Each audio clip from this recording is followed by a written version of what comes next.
Welcome to PositionSpecific.com. I've been asked to run through how we link our training sessions to the game model. Within this specific video, we will just show an insight of a small part of the game and how it looks to us. If it's something that you enjoy and you want to see more of, please leave your comments below and subscribe.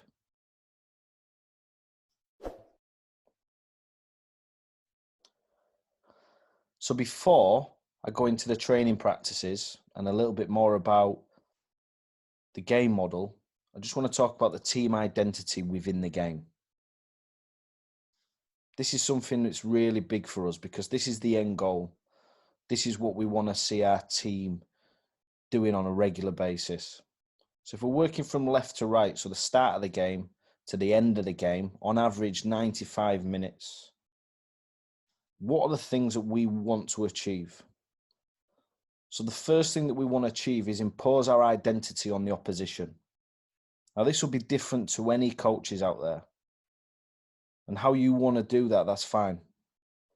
We have a way of playing that we enjoy and that we've seen being successful.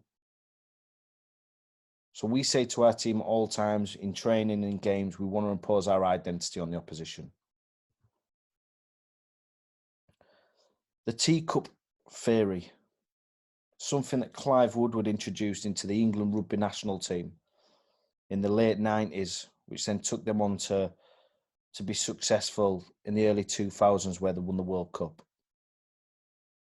This is something that we started to research more when we were imposing our identity on the opposition and doing well in competitions, but we were lacking in certain areas at times, in some big games where we got beat. And when we stripped it all back, it came down to getting the players to think correctly under pressure.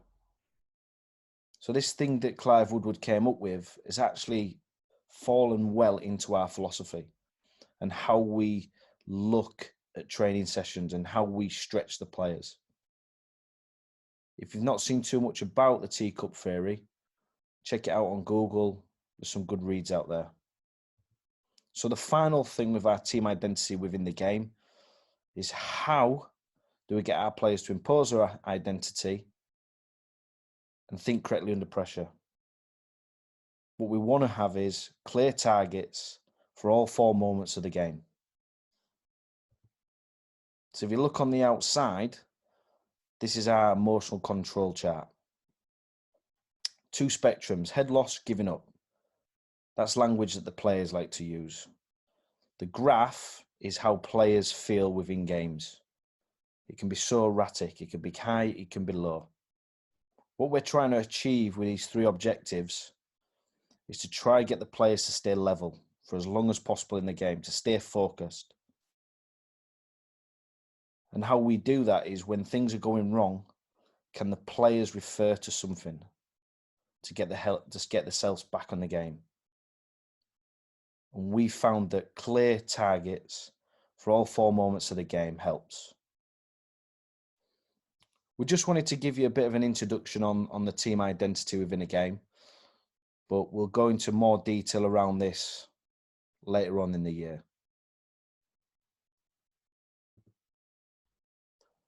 So the team identity in the 4 moments of the game. And all coaches will be familiar with the 4 moments of the game. So you've got the defensive transition. And this will be the area that we'll focus on more for this particular video.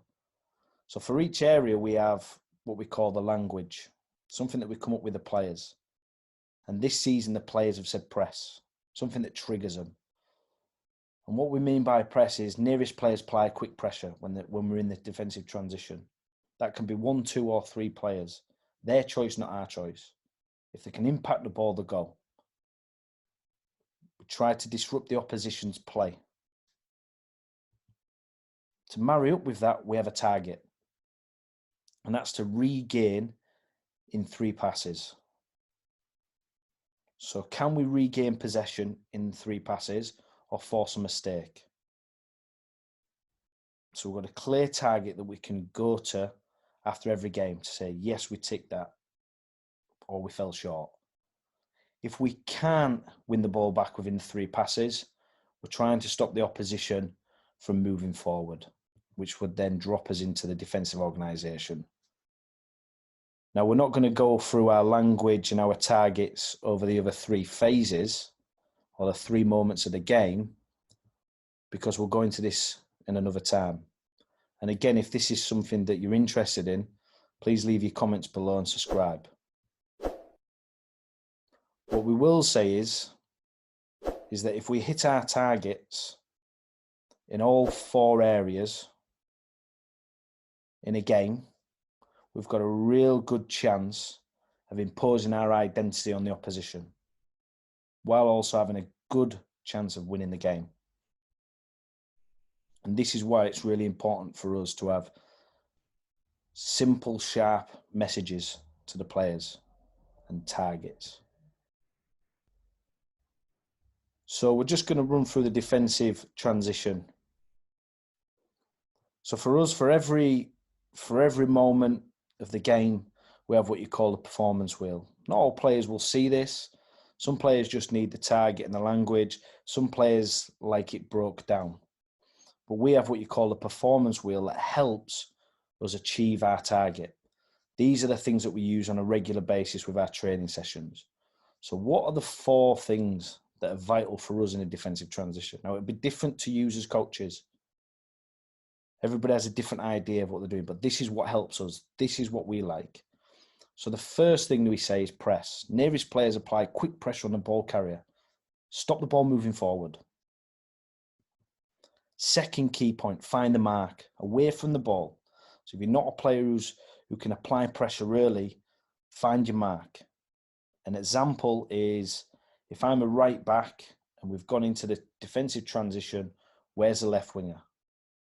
Now, that's not man marking. That's just understanding where he is.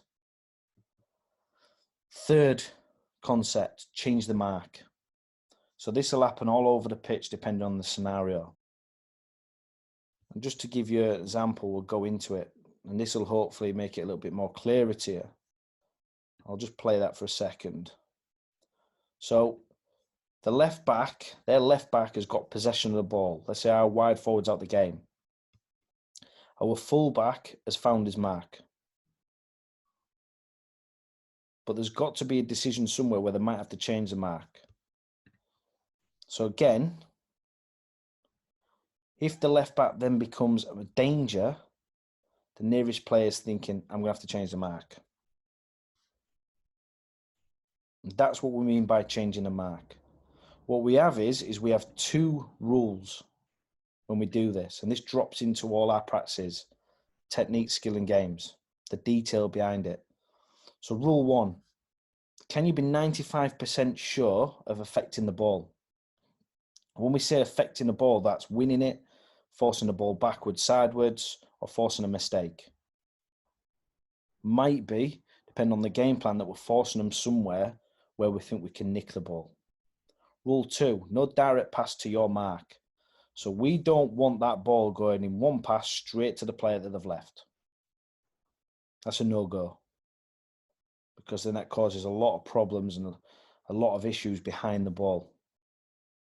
So what we're saying is, if you're going to find the 11, you've got to find that through an extra pass. So we'd call that a link pass. Now, we might have had the opportunity, if it's a sloppy ball, to intercept there. They might have played the link pass through the 9, but we might have had an opportunity to win the ball there. Okay, but in this scenario, he's played a nice clean pass. What we'll say is it gives us 2 pictures. It gives the fullback chance to recover because of the extra pass, while also giving the next player an opportunity to change the mark if need be. But think back, if that's a direct pass, we wouldn't be able to recover as quick and we wouldn't be able to change the mark. Okay? So we just threw this in just to give you an idea of what find the mark and change the mark is. And hopefully this gives you a better idea of what we mean when we use this language. And the 4th thing in this is professional foul, something that we might have to do. So if they break out of the press, we're overloaded, it might be something that we have to do. We feel that this is an important thing in the defensive transition. Also within this part, in this moment of the game, we like to break it down into 5 skill practices and 5 game practices, which link together. So if you look at game 1 here in the skill, that'll link with game 1 in the game practice. And we've dropped these into what we call physical loads. So game 1 is a match day +2. So it's 2 days after the game. This is what a session looks like. Practice detail, practice outcome, with all the key moments or the key concepts that we want to run through from the performance wheel. And then we've got the physical outcome. So obviously it's match day +2.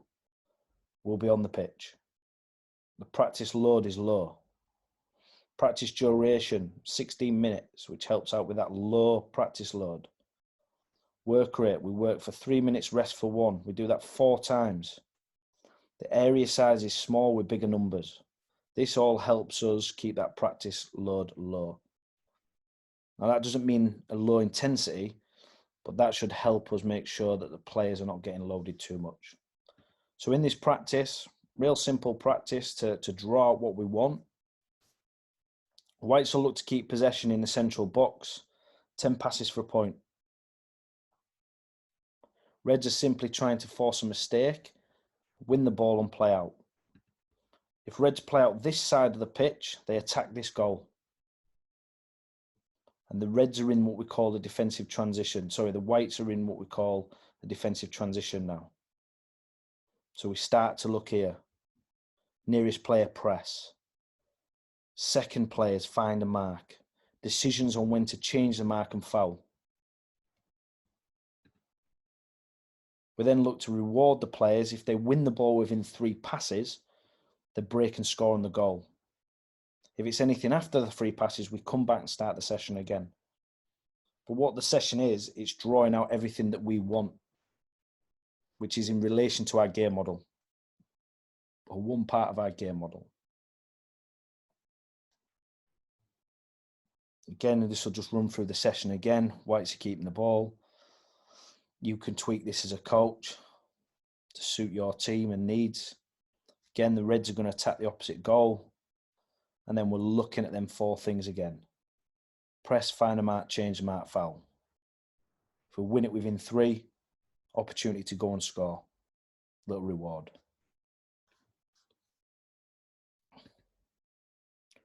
Obviously, moving on from there, we'd have a look at then match day +2 still, and then into a game. Again, you can change the numbers depending on what you've got, but if you stay switched on to smaller area, bigger numbers, chances are you're going to get that low workload.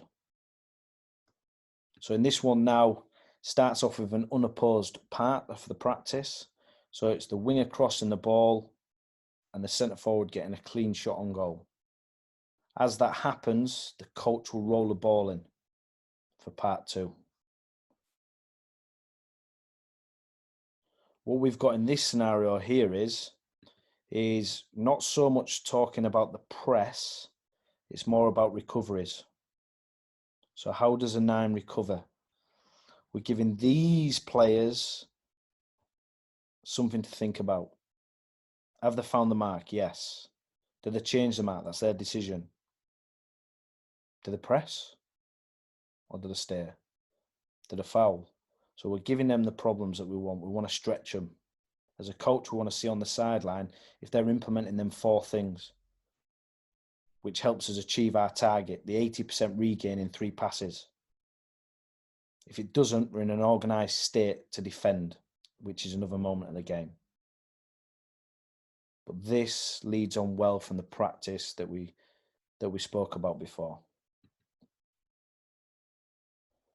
So that's just a brief insight into one small part of the game, and we have so much more in-depth work around the defensive transition, but we just wanted to give you a brief look at it, and we just wanted to say thank you for listening. And if this is something that you would like us to do on a regular basis, please leave your comments below and subscribe. Thank you very much.